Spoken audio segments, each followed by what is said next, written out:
긍정 에너지를 함께하는 낭독 힐러 유나입니다. 구독과 좋아요 부탁드려요. 오늘은 날마다 새날 한번 읽어보도록 하겠습니다.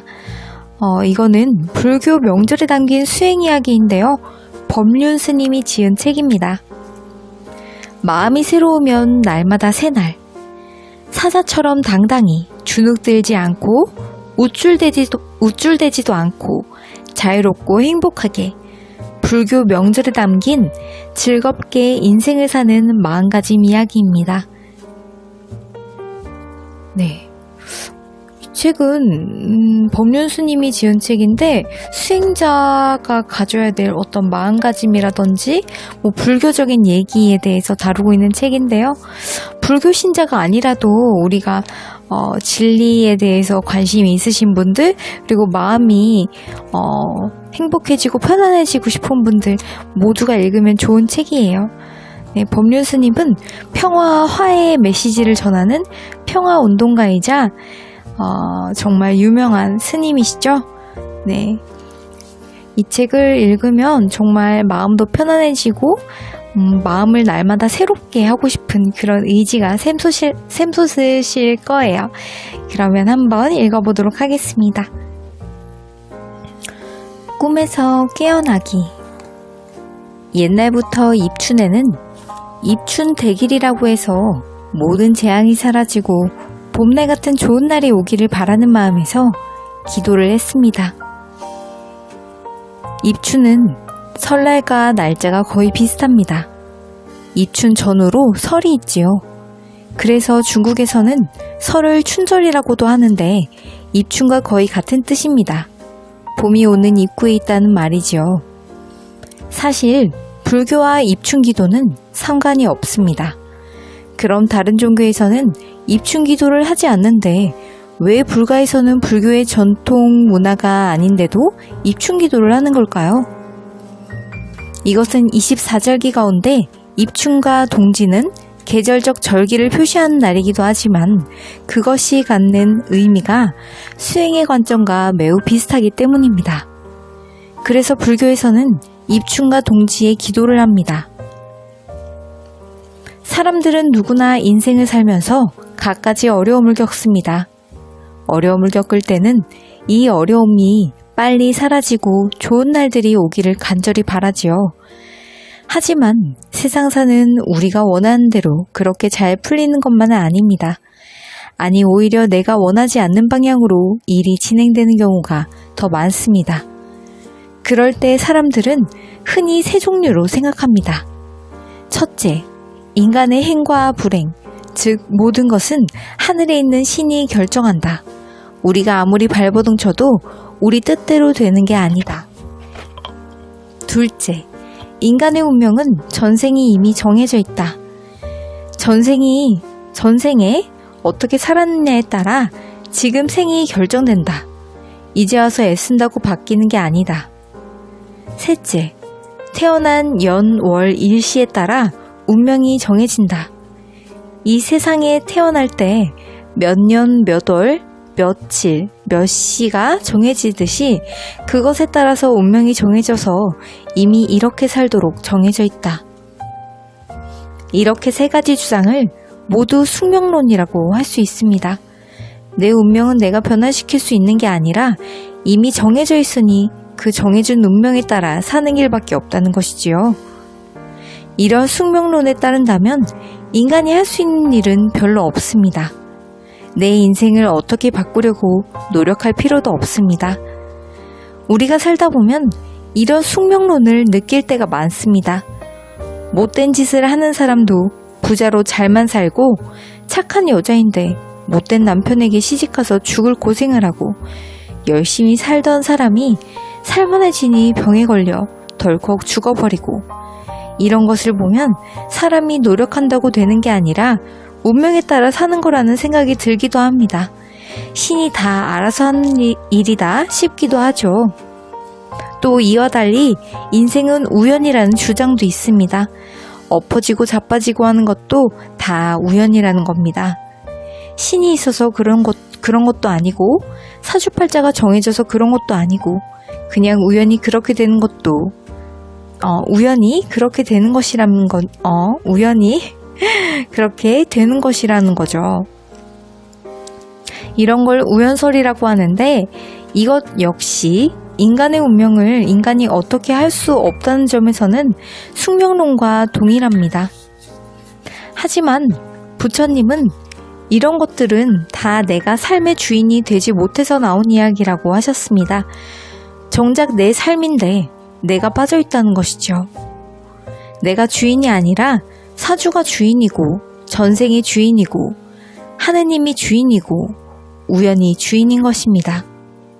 부처님은 인생이나 이 세상은 다 인연과의 법칙에 따라 움직인다고 하셨습니다. 해가 뜨고 비바람이 치고 계절이 바뀌는 모든 것이 인연과의 법칙입니다. 사람이 태어나고 죽는 것, 행이 있고 불행이 있는 이 모든 것이 인연과보라는 말씀입니다. 그런데 사람들은 이렇게 엄연히 존재하는 자연의 법칙뿐 아니라 자신이 살아가는 삶의 원리와 법칙도 모르고 마치 꿈속에서 살듯 환상 속에서 살 때가 많습니다. 현실 속에서 사는지 꿈속에서 사는지 구분이 안 될 만큼 터무니없는 소리를 하고 행동합니다. 그런 사람은 자기가 허황된 줄도 모른 채 자기 말과 행동에 확신을 가지고 있죠. 이런 허황된 환상에서 깨어나서 현실로 돌아오는 것, 꿈에서 깨어나는 것이 바로 깨달음입니다. 그리고 깨어나면 꿈에서 있었던 일은 그것이 좋은 일이든 나쁜 일이든 그냥 모두 헛된 것일 뿐입니다. 세상과 사람의 일은 우연히 이루어지는 것도 아니고 뒤에서 누가 조정을 하는 것도 아니고 이미 전생에 정해진 것도 아닙니다. 반드시 인연과의 법칙으로 이루어집니다. 이것이 부처님이 깨달으신 원리입니다. 콩을 땅에 심으면 봄에 싹이 납니다. 아무것도 없어 보이던 밭에서 싹이 나는 것은 이미 그 밭에 싹이 틀 수밖에 없는 씨앗이 심어져 있었기 때문입니다. 그 씨앗이 인입니다. 결과의 직접적인 원인이라는 것이죠. 그럼 이렇게 인이라는 씨앗이 있어서 싹이라는 과보가 났다고 생각하겠지만 반드시 그렇지도 않습니다. 만약 씨앗을 천장에 매달아 놓으면 봄이 되어도 싹이 트지 않습니다. 씨앗이 싹이 트려면 밭이 있어야 합니다. 밭이라는 말은 거기에 일정한 온도가 있어야 하고 일정한 습기가 있어야 하고 일정한 양분이 있어야 한다는 말이죠. 그러한 조건이 갖춰질 때 비로소 씨앗에서 싹이 틉니다. 이때 그 주변 조건을 연이라고 합니다. 그리고 이러한 인연이 결합해서 나타난 것을 과라고 합니다. 그래서 인연과입니다. 세상 일은 모두 인연과의 법칙으로 이루어져 있습니다. 그런데 사람들은 보통 인과의 법칙을 말합니다. 인과법은 연을 무시한 말입니다. 어떤 한 사람의 운명은 그가 어떤 부모에게서 태어났는지, 어떤 사람과 결혼했는지 등 여러 사회적 위치에 따라 달라집니다. 그러나 또 이 사람이 어떤 부모에게서 태어났든 어떤 사람과 결혼하든 그에 따라 무조건 잘 살고 못 살게 되는 건 아닙니다. 그가 어떤 인격을 가지고 있느냐에 따라서 운명이 달라집니다.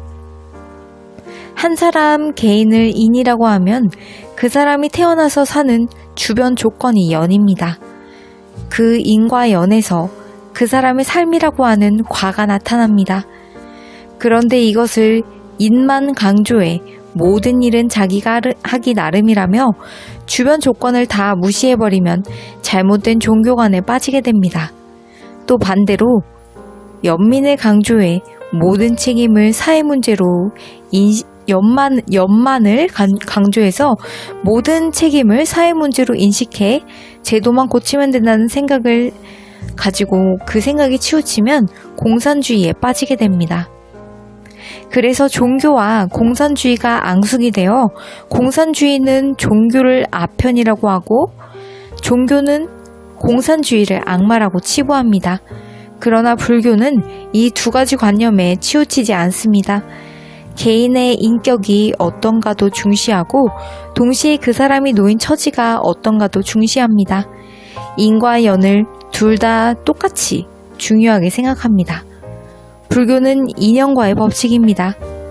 인연과의 법칙을 믿는다면 수행의 태도와 기도하는 태도가 달라집니다. 노력은 안 하고 일은 잘 되게 해달라고 비는 건 인연과의 법칙에 맞지 않는다는 걸 알기에 원하는 바가 있으면 열심히 노력하게 됩니다. 남이 보는 데서 좋은 일을 조금 해놓고 많이 했다고 하고 남이 안 보는 데서 나쁜 일을 많이 해놓고 조금 했다고 하면서 인생이 잘 되기를 바라지 않습니다. 인연 과보를 믿으면 계율을 지켜라, 말하지 않아도 저절로 지키게 됩니다. 그런데 사람들은 이런 단순 명료한 인연과를 모르기에 점점 더 인생을 힘들게 살고 고통에 빠지게 됩니다. 여러분은 지금 행복한가요? 어릴 때를 생각해보면 그때도 나름대로 괴로웠고 이런저런 구속도 많이 받았죠. 그래서 나도 어른만 돼봐라. 엄마 간섭도 안 받고 내 마음대로 하고 살 거다 했죠. 어른만 되면 행복해질 것 같았죠. 그런데 5살 먹은 어린애와 지금을 비교해보면 누가 더 괴롭고 누가 더 구속을 많이 받나요? 어릴 때와 지금을 비교해보면 지금이 가진 게 훨씬 더 많지요. 돈도 많고 지식도 많고 경험도 많습니다. 그런데 왜 그때보다 지금이 더 행복하지 않습니까? 그렇게 20년, 30년 노력하며 살았는데 오히려 더 나빠졌잖아요. 그렇다면 도대체 인생을 어떻게 산 건가요? 해를 거듭할수록 더 자유로워지고 더 행복해져야 할 텐데 왜 해를 거듭할수록 괴로워지는 걸까요? 부처님은 왕자로 지내던 어릴 때보다 거지와 다름없는 수행자의 삶을 살 때가 더 행복했습니다. 걸식을 하면서 집도 없이 나무 아래에서 살았지만 왕자일 때보다 훨씬 더 행복했습니다. 그런데 우린 반대죠. 어릴 때보다 가진 것도 많은데 지금이 더 괴롭습니다. 어릴 때를 생각해보면 몸서리가 처지고 지금이 정말 좋아야 하는데 그렇지가 않아요. 그런데 이 법을 깨치고 나면 불법을 만나지 못했던 과거가 아찔해집니다. 그 지옥 같은 삶 속에서 헤맨 것을 생각하면 지금은 그저 행복해집니다. 누구와 싸울 일도 없고 무엇 때문에 괴로워할 일도 없고 세상 무슨 큰 일이 닥쳐도 아무것도 아닌 일이 되어버립니다.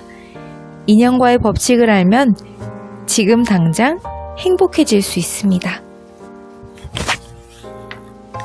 수행자는 입춘처럼 인연과의 법칙에서 인과 연이 만나서 과가 나타나는 시기는 각기 다릅니다.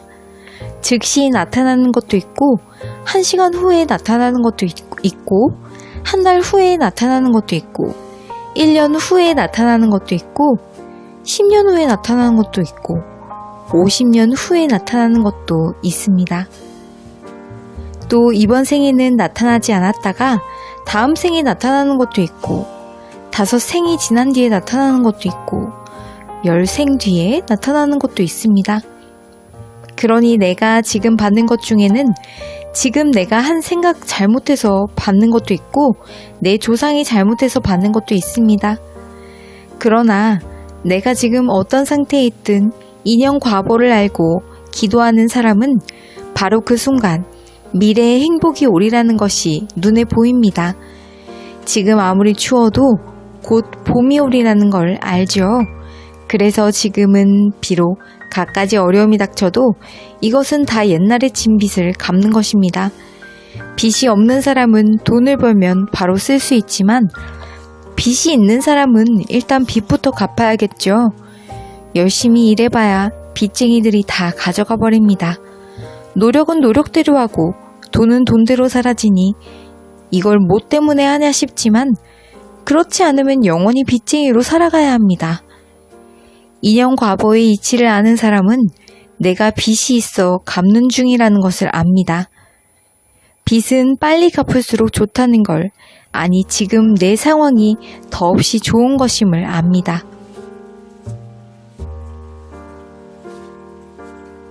이렇게 빚을 갚는 기도를 하다 보면 어느 순간 삶이 조금 나아지는 걸 느끼게 됩니다.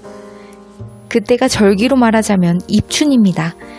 아직 따뜻해진 건 아니지만 이제 더 이상 추워지는 경우는 없는 것 같아요. 아직도 추위는 있지만 견딜만 할 겁니다. 이렇게 봄의 문턱에 들어섰음을 피부로 느끼게 되는 입춘은 기도로 치면 기도를 시작한 지 100일쯤 지났을 때와 같습니다. 보통 100일쯤 기도하면 자기에 대해 조금 알게 됩니다. 이렇게 내 인생에서 삶이 변하는 것 같다고 느낄 때가 입춘입니다. 입춘이 오면 이제 한겨울이 지났다는 걸 알 수 있습니다. 그 뒤로도 꽃샘추위가 오지만 이미 온 봄을 꽃샘추위가 막을 순 없습니다. 수행에서도 뭔가 한번 큰 고비를 넘어가면 더 이상 뒤로 물러나지 않는 경지가 있습니다. 이런 단계를 수행의 계위로는 수다원에 이른다고 합니다. 해탈의 길에 이미 들어왔단 말이죠. 입춘은 어떤 면에서는 깨달음의 길에서 수다원에 든 것과 같습니다. 그래서 입춘을 맞은 수행자는 입춘처럼 되기를 기원하며 기도를 하는 겁니다. 설령 앞으로 재앙이 오더라도 내가 감당할 수 있다는 걸 아는 거죠. 아직은 추위가 남아있지만 따뜻함이 온다는 걸 아는 겁니다. 입춘이 지나면 비가 한 번씩 올 때마다 얼음이 녹습니다. 입춘 뒤에 내리는 비가 구석진 곳에 눈을 녹이듯 고비를 넘긴 수행자는 그 뒤로는 넘어지고 엎어지더라도 뒤로 물러나는 것이 아니라 그게 도리어 앞으로 나아가는 계기가 됩니다. 입춘을 지난 수행자는 비록 화를 내고 실수를 해도 그것에 구애받지 않습니다. 오히려 내가 수행이 덜 되었구나 해서 발심하는 계기가 됩니다. 자신이 저지른 실수가 포기를 하는 계기가 되는 게 아니라 앞으로 더 크게 정진할 수 있는 계기가 됩니다. 이렇게 입춘 기도는 수행자로서의 마음을 다잡는 정진의 계기가 되는 기도입니다. 네, 오늘도 이렇게 날마다 새날이라는 책을 읽어봤는데요. 여기에 나온 거 인과법칙, 정말 인과법칙에 대해서 잘 설명해줬다고 생각하는 부분들이에요. 그래서 우리가 인과 연의 법칙에 대해서 잘 이해하고 지금 이 순간 내가 할 수 있는 최선을 다해서 하루하루 열심히 살아갔으면 좋겠습니다. 저는 어제서야 이제 백신 2차를 맞았는데요. 컨디션이 뭐 별로 그렇게 좋은 편은 아니지만 그래도 이 정도면은 큰 무리 없이 오늘도 넘어가는 것 같아서 네, 감사함을 가지고 네, 이렇게 영상을 남겨봅니다. 그러면 우리 엔젤님들 사랑하고요. 건강하시고요.